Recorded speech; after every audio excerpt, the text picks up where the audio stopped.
In this video, I'll be visiting my first cash-free arcade and giving you my thoughts.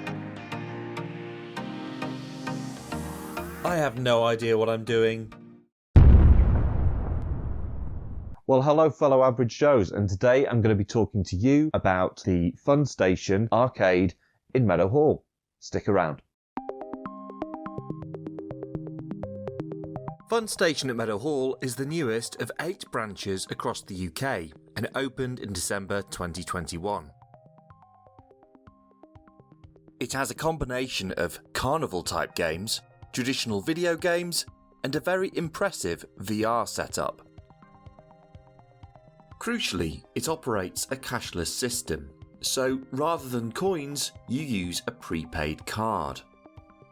You can add credit to these cards either at the desk or at the self-service kiosks. Opening hours are 10 AM to 10 PM, 7 days a week. Meadowhall is a place that I have mixed feelings towards. Some of the locals call it Meadowhell. It's rumoured that if it didn't work out as a shopping centre, it was going to be converted to a prison. And the reason why I have mixed feelings about Meadowhall is because it's taken a lot of business away and kind of killed the city centre. There are pros and there are cons, and as I say, the pro is it had lots of cool things in one place. Indeed it does, and in the Oasis, where the Fun Station's located, you'll find a host of your favourite high street restaurants.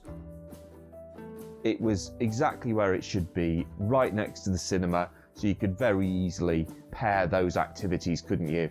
A cinema and then the arcade, maybe a meal. The cool thing we did before we did the arcade, we headed to the Lanes in Meadowhall, where they have, I describe them as specialist shops that sell things that I'm interested in, retro, movie, gaming type stuff. We went to the Harry Potter shop, and the other thing we did, we had a little browse around the Mankind shop, which me and my son really enjoyed. So once we'd finished browsing around the shops, it was time to head into Fun Station and check out the machines. So there was my favourite arcade game in the last 10 years, Jurassic Park. Always enjoy that game. It also had Super Mario, the new arcade racing game. I don't know about anybody watching this, but when I see Mario in the arcade nowadays, it feels a little out of place because I'm used to Mario being on the latest Nintendo, on the Switch or on the Wii before that, and the SNES and the NES. But actually, Mario's roots are in the arcade. That's where we first saw Mario, of course, in Donkey Kong. So actually seeing a Mario game in the arcade is kind of just a return to Mario's roots. So it was good to see that. It was also good to see a 4-player Minecraft machine, ensuring that the arcades are staying relevant for today's generation of gamers. And before we headed to the VR, there was so much more to do.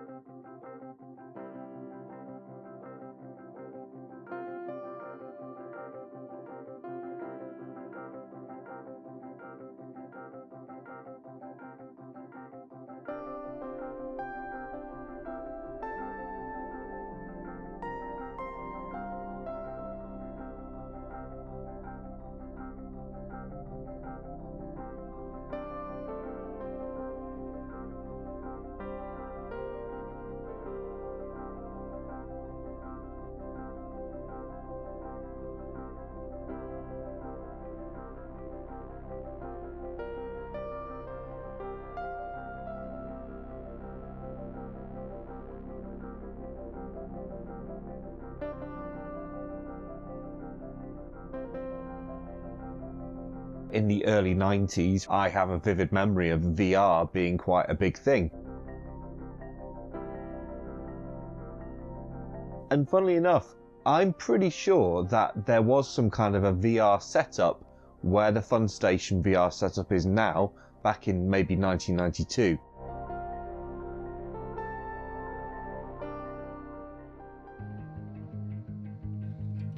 When we got to the VR game, Chelsea, who set up the game for us, was extremely helpful, and she seemed well trained as a staff member.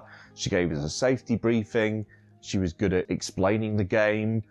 We couldn't walk anywhere because the headsets that we had on were basically were attached to a cable, so you could twist around and you could crouch down, so it had a retractable thing, but what you couldn't do was walk, and she explained that very well.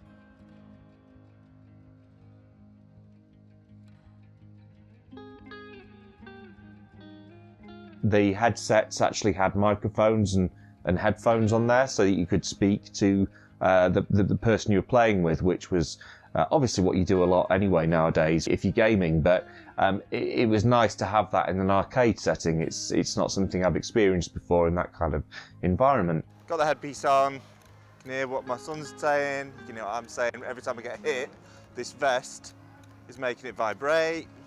Oh, it's just crazy. So the way this place works is it's cashless, right? There's no cash. The machines themselves don't take cash, but you can use cash to buy the card that makes the machines operate. So each machine has a card swipe facility on it.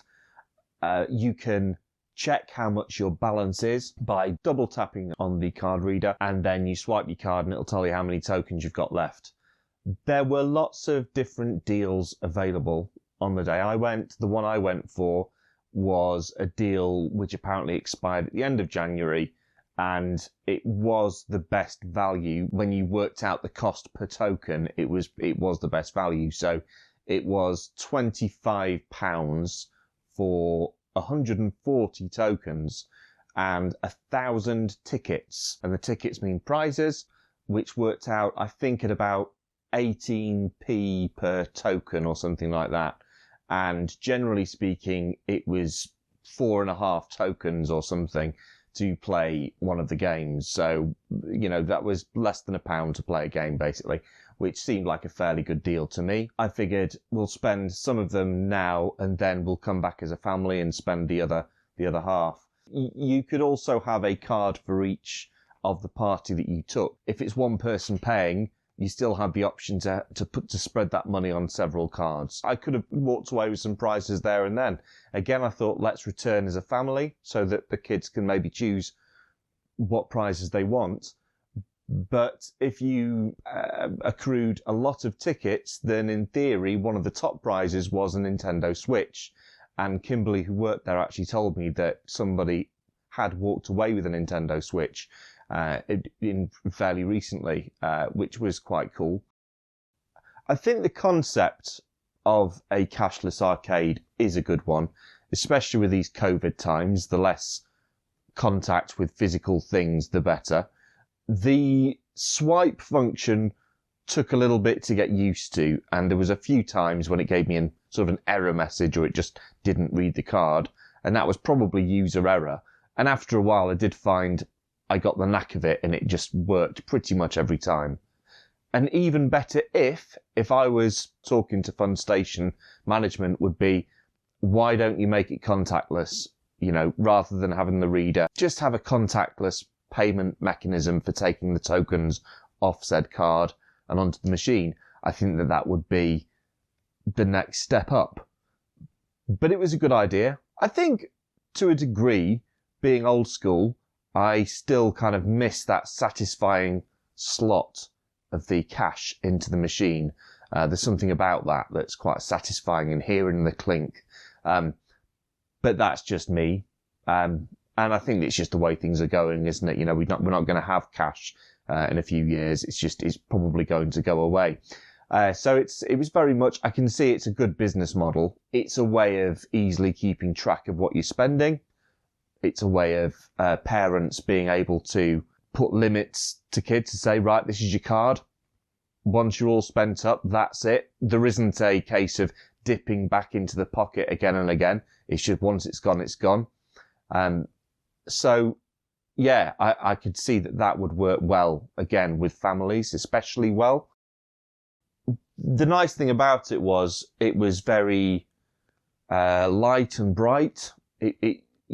It didn't feel at all dingy. Everything was very clean and shiny, and that was nice. It felt like it was a hygienic, nice place to be, and it felt family friendly. It didn't feel like it didn't feel dark and dingy and like maybe you sometimes can, and you feel like you're looking around your shoulders at the other people. It wasn't like that at all. It was very nice.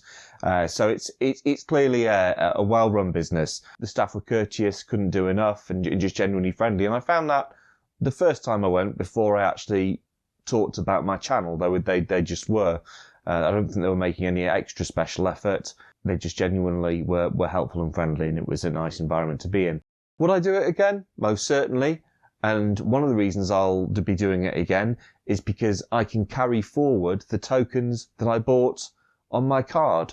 So I can certainly take my family again. They don't expire. So there's no pressure on me to go back there. But I will be doing that sometime in the near future. Well, thank you so much for watching. And if you like what you saw today, then please do consider liking and subscribing to this channel. And also, do put in the comments if there's an arcade you'd like me to visit and do one of these videos on. I'd love to hear that. Or if you're an owner of one of these arcades, tell me about it. I'd love to meet up with you. And hey, maybe we can do an interview. Okay, until then, so long and happy gaming.